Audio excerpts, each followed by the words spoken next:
everybody! Welcome back to my orchid channel. I'm hiding behind this huge monster of an orchid. Look at the size of this one. It's amazing, isn't it?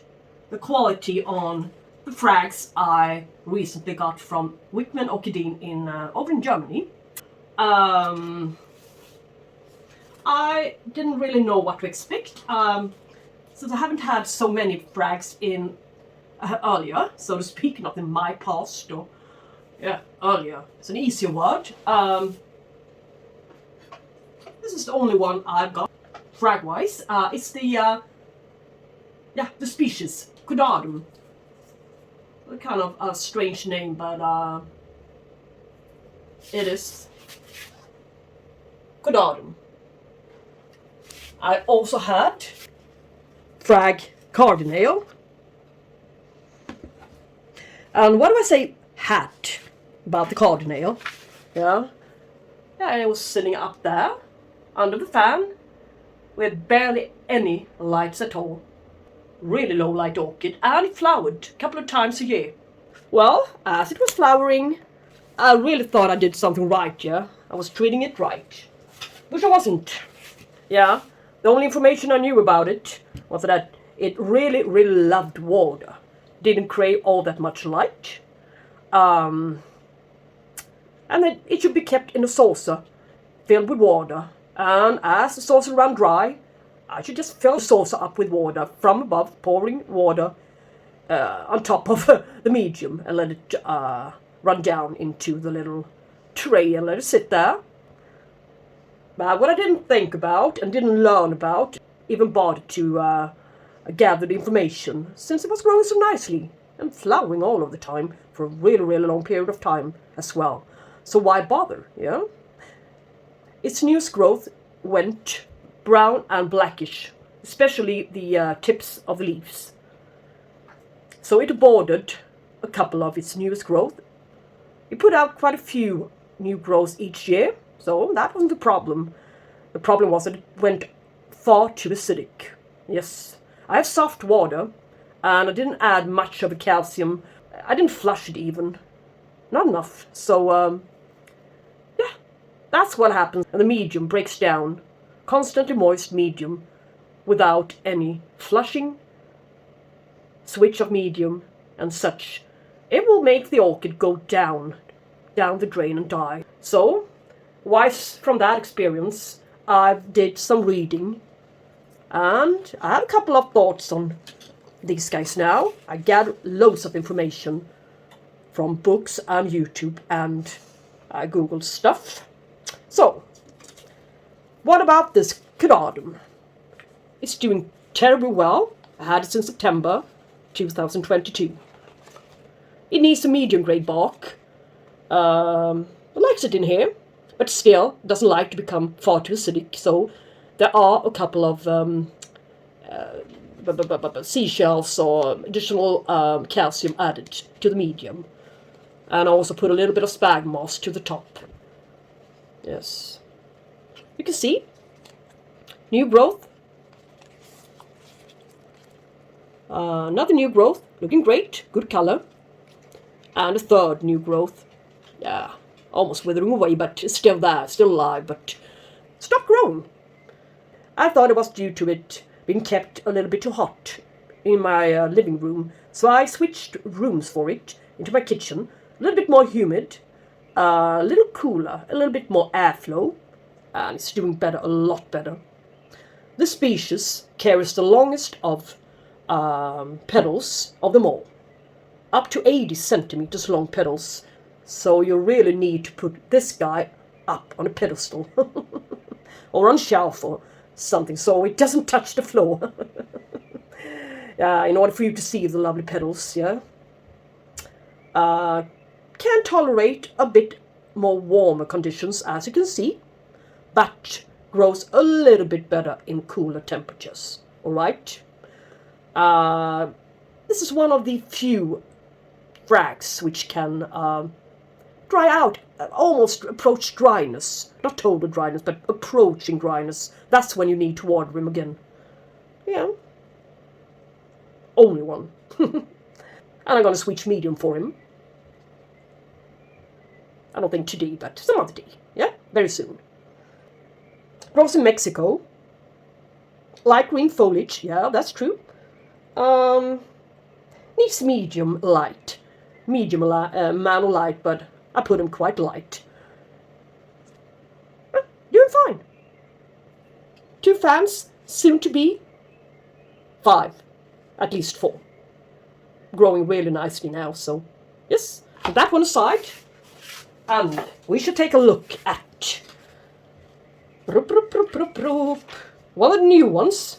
Let's see where it is. Yeah. The one I put first into my basket in the web shop. Frag should be Memoria as well. Dick Clements. Yes. What about it? Yeah. Looks nice, except for this little bit loose one. But I don't think, no, it's just a little bit loose. It needs some support. Other than that, it's great. And another one coming. Should be a kind of, I've heard or read that it should be kind of a compact grower. So it will not grow all that tall, I think. If I remember it correctly. And it's a, yeah, I think it's a primary cross, yeah.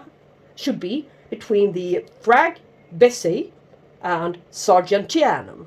2 species, yeah, it is. This one is a red flowered legendary cross, novelty hybrid, so to speak. This one is responsible for all the best red frags, hybrid frags there is out there. And it can grow in intermediate temperatures and medium light, but what's medium light? Yeah, that often equals quite high light, so yeah. So this one is going to be a really, really interesting orchid to follow. And I've read that it can bloom for about, yeah, at least 4 months in a row. So that should be really, really interesting to see and to follow. Yes, has good colored foliage, even though it's been in transport for 8 days. It took 7 days to be delivered to the pickup place, but I couldn't pick it up at that point, so I was busy, so I had to wait yet another day. But yeah, it looks perfectly fine without any sunlight for over a week. Yes. Shall we take a look at the second largest ones in this order? Is Phragmipedium Eric Young. You can tell by the large letter, that large E, that it's a hybrid cross. And yeah. I showered him, so this is not happy sap. Anyway, I mean, look at this. Yeah, it's a lovely new growth here on it, isn't it? Strong one, really strong one. I can almost see it grow as we speak. Somebody cut a leaf there. But another one coming. Might not be as great, but we shall see. Yeah, was on its way on emerging as it was being packed and shipped away, so yeah, it lost a little bit of sun. But anyway, it's a good size plant. Eric Young. And it's a cross between longifolium and Bessii. Yes. And it's a primary hybrid cross. This one is an excellent grower, they say, and well, here's a living proof of it. You can see. And this cross is one of the longifolium's best makings, they say. As the Bessii adds the real lovely orange-ish reddish color to it, to its flowers. It's a real great cross. Should be in every frag collection. Yeah, it really should. And yeah, low to medium light, intermediate temperatures. Yeah, we shall see about that. Yeah, I love it. Flowers looks kind of wide as well, about 10 centimeters, 8 to 10 centimeters wide. So yeah, I told you a little bit about that in the unboxing video. So yeah, you can go back and look at that one and view that video after this one. And now we got the last one, last little one. Yes, little one, huge one, isn't it? Look at it. Phragmipedium Vusna, yeah, we're there again. Back to the Vusna. super grande. Yes. Yeah, grand, yeah. Certainly is grand, yay. Anyway, what about this orchid? It's a kind of frag grande, of course. It's an intermediate warm grower. Uniquely colored blooms. It's a longifolium and Wichmann cross, so it's a primary hybrid cross again. Yeah, and its most prominent characteristics are its very, very long petals, of course, and uniquely colored flowers, which are, yeah, green, yellowish, brownish, reddish, like always. So, really, as you all guessed, can understand that I am really, really satisfied and pleased with this beautiful order. So, let's do something about it. The South American slipper orchids. Yes. As I said, I did some reading, and all of these guys are kind of sort of intermediate. I didn't choose any of the cooler ones, yeah. So I choose the intermediate to warm growers, yeah. So they can stand a good chance on blooming in my lifetime and in my conditions. What else? I can provide them some togetrher lights. Well, that requires a little bit of additional light, of course, light sources, but I can provide that, yeah. What other requirements do they have? I went to Ed's Orchid's channel, of course. I watch yours sometimes, especially the ones about your angrecums and your frags. So yeah, now you know. And I know that you are growing your frags in high rose, plastic black rose containers.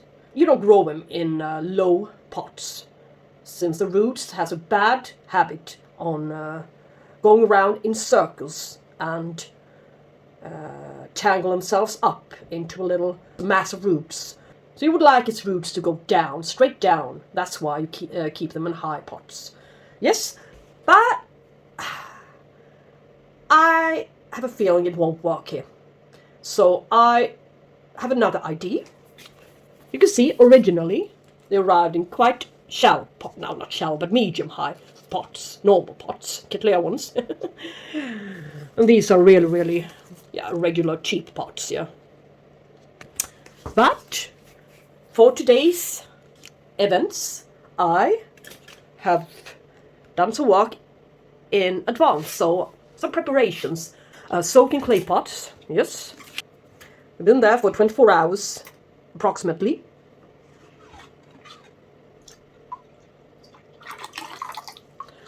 Various sizes. If I couldn't determine which one to use, I put a couple of them in water to soak. And I have yet a couple of more ones here. So the pores will be expanded, yes? When a clay pot gets dry, the medium will shrink, and there will become a gap between the pot and the medium. In many cases, when it's a more mortar-retentive medium, such as spag moss and such, it will become even drier, so that's not what we're after, especially for these guys. They need the moisture. A somewhat kind of airy medium, so grow them in spag moss is not ideal, not at all. It will probably suffocate all of the roots. It needs to have calcium added, yes. It hates acidic medium, broken down medium. It needs oxygen around its roots. Yeah, probably the same preferences as for Paphiopedilums. Let's get on with the repottings, shall we? And look at the root systems. I'm really, really curious by now to see what... But they shouldn't have bad root systems. Look at them. They were a little bit tired on the second day after they arrived here. But I gave them a little bit of water. Clear water, without any fertilizer or anything. And yeah, they just took off and straightened themselves out. Whoops. And now they're sturdy and firm again. So they obviously have some roots in there. Otherwise that wouldn't have happened. I showered off any kind of stuff which came along with them. So now they're clean and nice. Free from dust and any other particles. I got a bag for young plants, yes. And it's a special blend from Wichmann. With cork, calcium, yeah. And I think that means perlite. Yes, you can see the whitish stuff in there. But I think they add a little bit of calcium powder or grounded stuff, I'm not sure, in there. And for airiness and a little bit of minerals, there's going to be some rose stones and pumice. Yes, just a little bit. Quite a good amount of this mushy cork. Of course, a bit of charcoal. Yes. Quite a lot. Since I have soft water here, it doesn't contain all that much calcium. This is very much needed. And I think I'm going to repot these guys at least once a year. Yes, at least once a year. Depending on how well they grow, of course. If we meet up with some problems, of course, there will be some repottings earlier, which I don't hope is going to be necessary. And a bit of huge pieces of charcoal to the bottom of the pot. Shaking this thingy.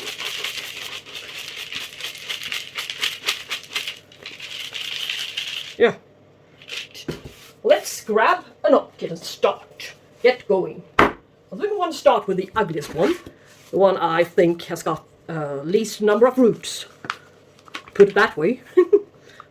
Very first thing I see is a root. I don't have any hydrogen peroxide, 3% left. Would have been great if this orchid has been outside and there's any slugs and snails and stuff in here. But the hydrogen peroxide went from €3 for 250 to 300 milliliters to about €30 for one little tiny bottle. Don't ask me why. It's insanity, isn't it?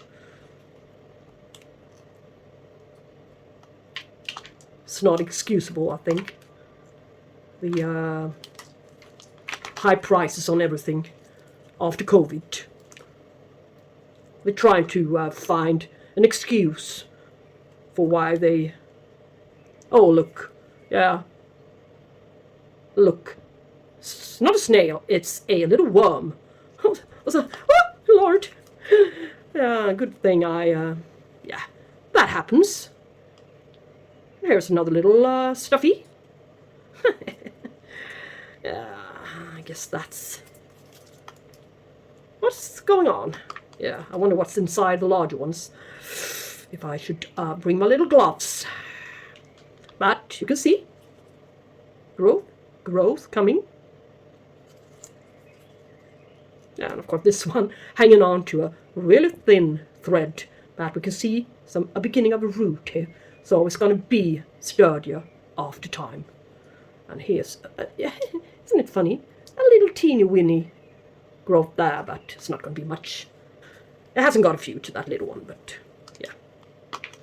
So let's put him into a little bit of water. I'm soaking him in filtered water. Very best way I can, yeah. And a little bit of Epsom salts. So, to give him a little bit of nutrients before we go any further.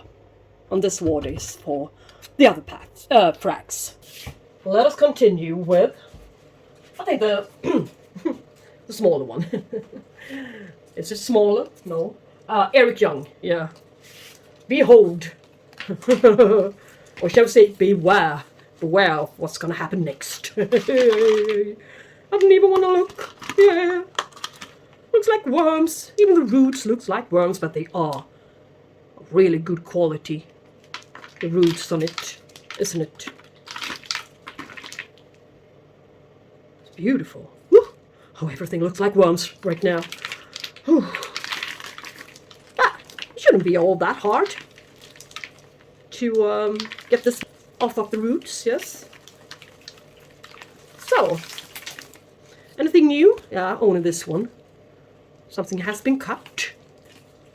Yes. Ah. Ah, fine. It's fine. Let us steal the huge boy here. Vashna Super Grandi. Yeah, very right name on this frag.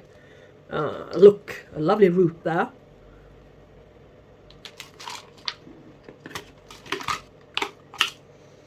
The very best of times, I think, to repot them.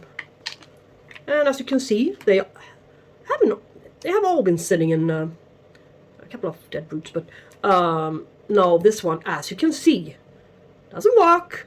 This is moss. So this has been there's been a soft repotting on this one years ago, I believe, which made the whole story look like this. Falling off. Fortunately, there are loads of new roots coming. So, that's a proof that you shouldn't be keeping it in moss. Perhaps. That's a small, teeny weeny seedling, but I don't even think that at that stage it's appropriate to keep it in moss. Most growers grow them in very, very small grade bark and perhaps a little bit of perlite, limestones from seedlings. And that works out just fine. So I've heard, never seen it, I've heard. So take it with a grain of salt. Yes. Let us look at him, Dick Clements. Memoria, Dick Clements. That's just been soaking for a little while.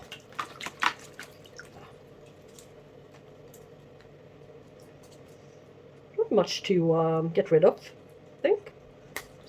Yeah, the best of root system, but there is a root system. It doesn't happen in every case.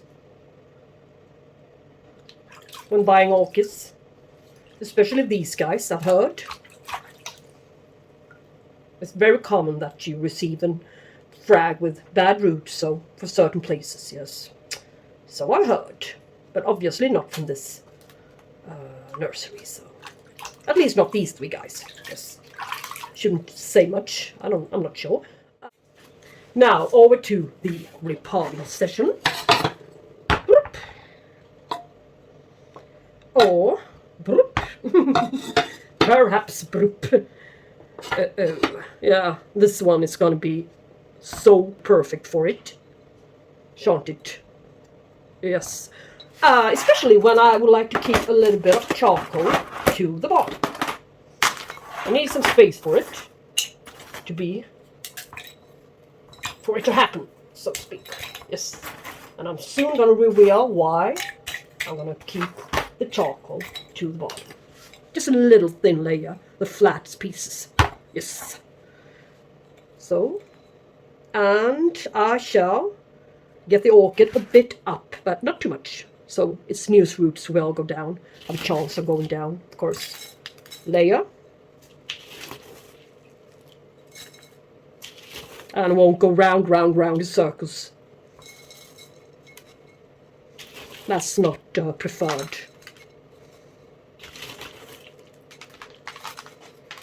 But yeah, new growth here, new growth there, so space is needed here, obviously. So small grade seedling bark will be fine for him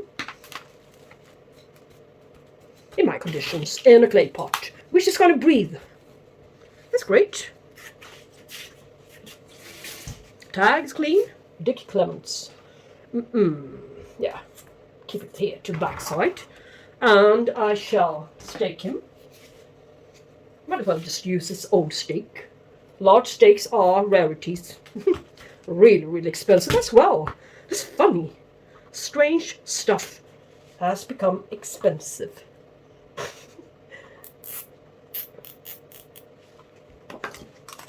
Cheap stuff has become expensive, and expensive stuff has become cheap. Everything is upside down here nowadays. In Europe, I think. Doesn't only go for Sweden. Not too tightly tied here, so it's got a chance on expanding properly. Here, space here for this little guy. It's not going to be a good one anyway. So this old one just tied up here and just disappear. Yeah. Rather you disappear. Yeah. So, and I shall go for exactly the same procedure with the other guys. So I don't think it's necessary for you to watch it. But you've seen the roots, and the state of the orchids are overall superb. So yeah. Look here, it's a deep tray. Good deep tray. It's going to stay, I think, on top of the black table, side table. Yes. Some additional light from the source to the right, as well from good light from the window. We're having sunshine almost every day. I'm going to fill this one up with clean water, filtrated water. Put all of the orchids down into the same tray. I'm not going to have any separate trays or saucers underneath here for them. I shall let them, somewhat share water. Yeah, I will. And if I pour water from above, it shall go down there, and bark will lower the pH while running through it. Yeah, that's how fast it goes. Yeah, I tried it out. I measured, so I know. Yeah, we'll go down to around 6 from 7.5. So yeah, if I pour it down there, it will probably stay around 7.5. And if I add a little bit of calcium or limestone saw, calcium stone saw, I'm not sure what to call it. I think it's limestones here, into the tray, it will keep the pH up from underneath. And the little layer of charcoal will disinfect it and will keep it from getting far too soggy and far too acidic. Keep it from a little bit of mold and diseases. That's my thought on it. It likes water loaded with oxygen. Fresh water. This water shouldn't stay here on the tray for any length of time. But I'm gonna lift them up and pour filtrated water from above at first.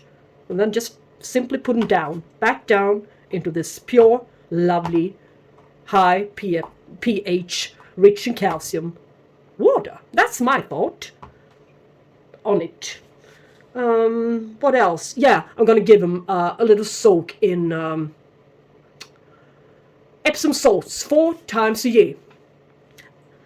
About 1 tablespoon for 1 gallon, 4 liters. Yes, is the measurements I'm going to use. I'm not going to dilute it. It doesn't matter, I read. You can use as much Epsom salts in your solution as you like. You don't need to dilute it all that much. Strange, but it won't do any harm to the plant, so. But I'll stick to the 1 tablespoon for 1 gallon. 4 times a year. June, October, February, perhaps. Something like that, of the sorts. And fertilize. Yeah, I'm going to fertilize these guys quite lightly.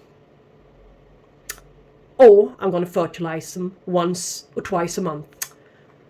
I'm not sure how I'm going to keep their fertilizing routine.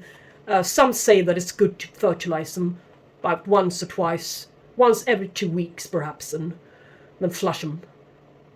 But yeah, maybe that's appropriate. Yeah, that's a great way of doing it. So guys, I hope I covered it all. And you know what? I ordered the king of frags, the father or mother of many hybrids, the one and only Lucky!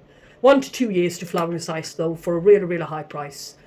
But not so often available out there at all. Availability is minor. Yeah, really minor. And I seized the chance and grabbed it when I found it. So, yes, a couple of pizzas less for next month. I hope it's gonna arrive in a good state. They are kind of a poor in quality out there and poor roots. So, let's hope that I will get lucky and get a good one. So, finished results in his tray.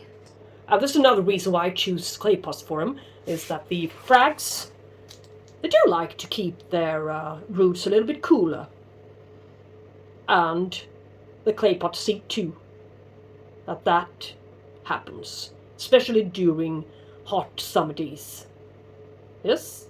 And while Paphiopedilums, on the other hand, likes to keep the roots, kind of, sort of, warm-ish. A little bit more warm, yes. Thanks for now, and that's the video. Hope you liked it. Give it a thumbs up, or why not subscribe? Yeah, would be really nice. Bye bye guys, thank you so much for watching. Take care, talk to you soon.